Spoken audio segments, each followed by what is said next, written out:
1. Thank you. Welcome.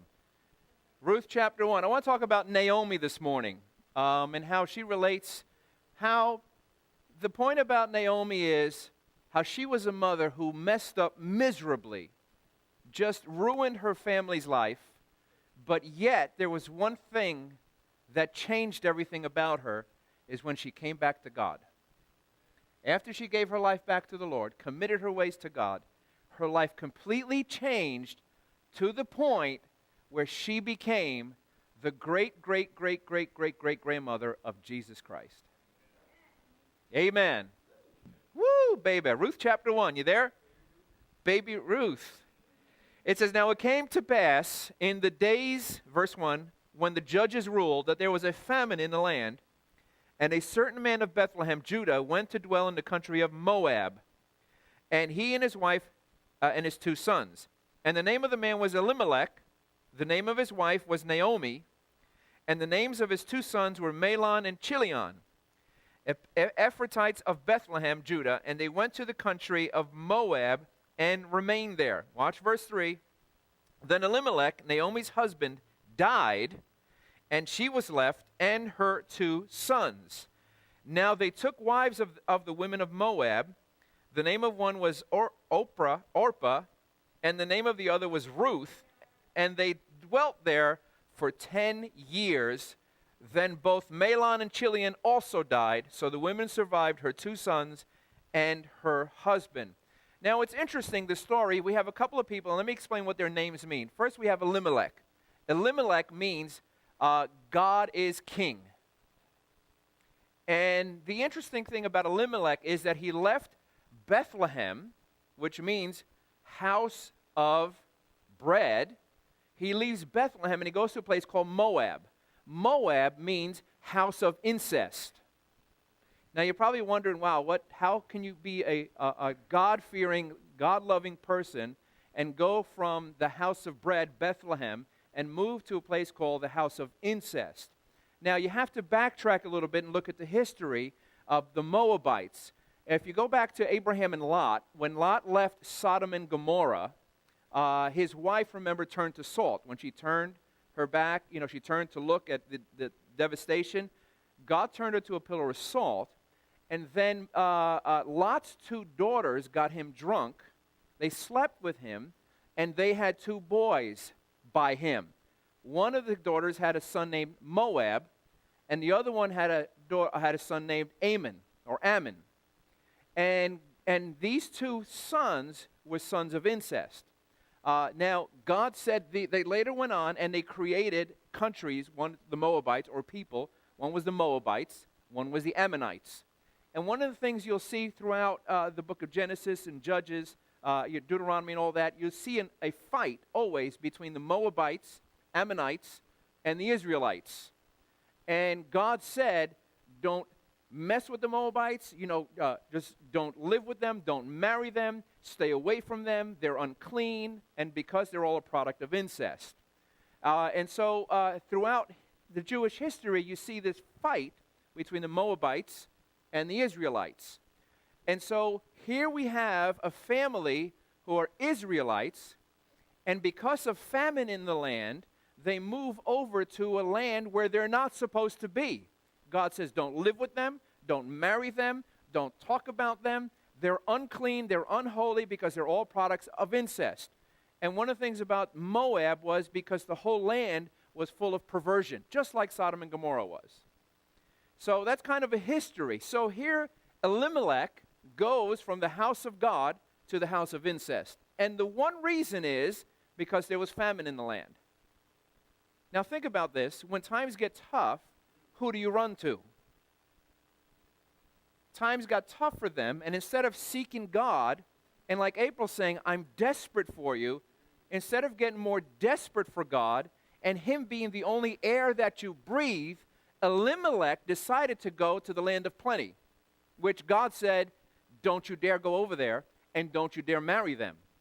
And so what happens is his 2 sons marry Moabite women. Interesting so far, right? Now, for years, it's probably once a week, especially during the wintertime, I tell Janice, I'm done. We're moving to Florida. Right? She's like, oh, here we go again. And now my newest thing, I'm trying to pick the right place. They've all got hurricane stuff. And I said, you know what? I'm moving to the Keys. I want to be around water so I can be on my boat 24/7. And I could preach the gospel on the boat. I don't care. I could do.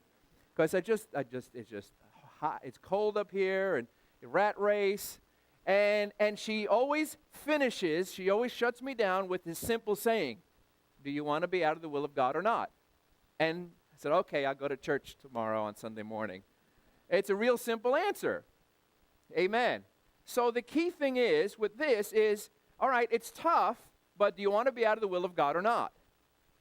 And so Elimelech decided to step out of the will of God just because there was food there, just because there was a job there, just because it was easy to live there, and forsake God. And it cost him. I want you to think about this. It cost him dearly. They lived there for 10 years, and what happened was his children married Moabite women, and not only did he die, but his 2 boys died. Listen, when you're out of the will of God, you need to watch out. I'm not trying to scare anybody, but when you're out of the will of God, God removes his hand of protection. God steps back and said, okay, you went from the house of bread to the house of incest, and now you're going to complain to me when things go bad. You're the one who stepped away from me. I've never stepped away from you. Now, I'm not saying that you're going to all drop dead if you're out of the will of God. But what I am saying, and I can guarantee you this, that for 10 years, when Elimelech brought his whole family over to a place where God said don't, his family suffered. But for 10 years, I can guarantee you this, that God was telling him, get back to Israel. Get back to Bethlehem. You're out of my will. I don't care how good and plenty it is over here. I don't care how good the job is. Get back to where I told you to be. Amen? God doesn't do that. God makes sure that he gives you ample warning, and he gave him 10 years, and after 10 years, he said, okay, you're not listening to me. If you continue like this, things are not going to be well, so.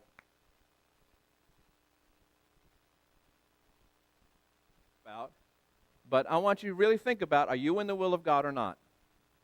Now, you're probably saying, oh, I don't know if I am. If you don't know if you are, don't worry.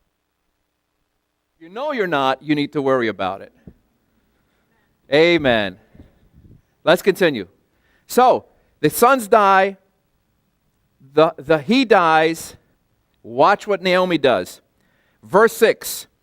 Then she arose with her daughters-in-law, that she might return from the country of Moab, for she had heard in the country of Moab that the Lord had visited his people by giving them bread. Therefore she went out from the place where she was, and her 2 daughters-in-law with her, and they went on the way to return to the land of Judah. And Naomi said to her 2 daughters-in-law, go, return each to her mother's house. The Lord deal kindly with you, as you have dealt with the dead and with me. May the Lord grant that you may find rest, each in the house of her husband. She kissed them and lifted up their voices and wept. So notice Naomi now realizes, you know what? I need to go back to God. And notice what she says. May the Lord deal kindly with you. Now I bet you that Orpah and Ruth probably said this, the Lord, you've never talked about the Lord before.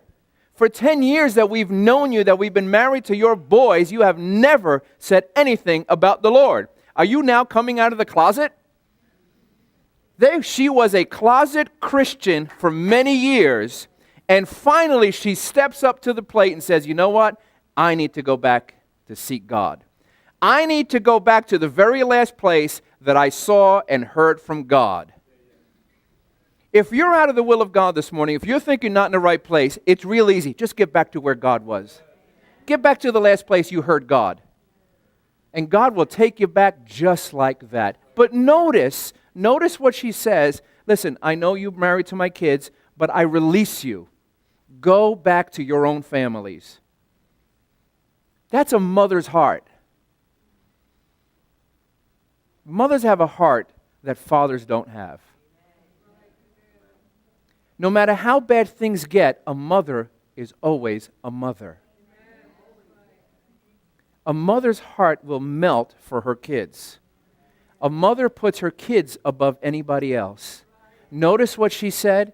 She goes, I know you may not like what I have to say. You may be mad at me for what I'm about to do, but I have your best interest at heart. I love you so much that I release you.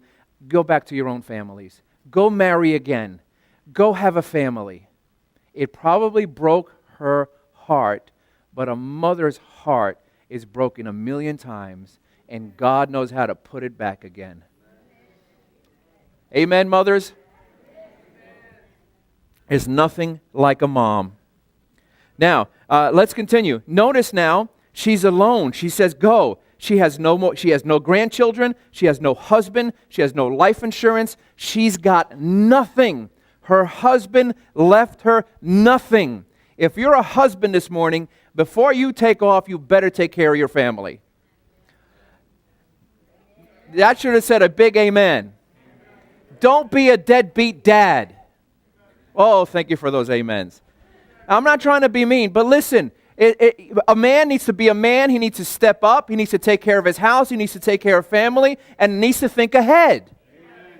So the mom doesn't have to worry about things. All right, I'm not preaching about dads. Let's continue. Tell it like it is. All right, watch this. Let's go down to verse 11. But Naomi said, turn back, my daughters. Oh, no, I'm sorry. Was that verse 9? Verse 10. And they said to her, surely we will return with you to your people. But Naomi said, turn back, my daughters. Why will you go with me? Are there still sons in my womb, that they may be your husbands? Turn back, my daughters. Go, for I am too old to have a husband. If I should say I have hope, if I should have a husband tonight and should be able to bear sons, would you wait for them till they were grown? Would you strain yourselves for having husbands? No, my daughters, for it grieves me very much for your sakes that at the hand of the Lord has gone out against me. She knows she's out of God's will. Then they lifted up their voices and wept, and Orpah kissed her mother-in-law, but Ruth clung to her. You know what we see here? We see the picture of Jesus on the cross with the two thieves. One thief said yes, one thief said no. You got Naomi with two daughters. One daughter says, yes, I'll stay with you. One daughter says, no, I'm gone. There ain't no maybes. When it comes to Jesus, there is no third answer. It's either yes or no. There is no maybe. That's why there are only two thieves on the cross. And that's why Jesus was at the center of it all. Both of those thieves heard Jesus talk to his Father. They saw Jesus get whipped. They saw the thorns, the crown of thorns in his head. Both sat there and mocked him. But finally, when it came down to make a decision, one thief said yes and one thief said no. Here you have Naomi at the center of it all. You have one daughter who said, you know what, I've seen your misery. You know what, I'm out of here. I'm going back to my people. Then you have one daughter who said, I like your heart. I want your God. Wherever you go, I'll go. Wherever you sleep, I'll sleep. Whoever is your God will be my God. Amen. All right, let's continue. Again, it's be a quick sermon because I know you got to get somewhere. Where were we? Verse 15. And he said, look, sister-in-law, look, your sister-in-law has gone back to her people and to her gods. Return after your sister-in-law. But Ruth said, entreat me not to leave you or to turn back from following after you. For wherever you go, I will go, and wherever you lodge, I will lodge. Your people shall be my people, and your God my God. Where you die, I will die, and there I will be buried. The Lord do so to me, and more also, if anything but death parts you and me. And when she saw that she was determined to go with her, she stopped speaking to her. Now the two of them went until they came to Bethlehem, and it happened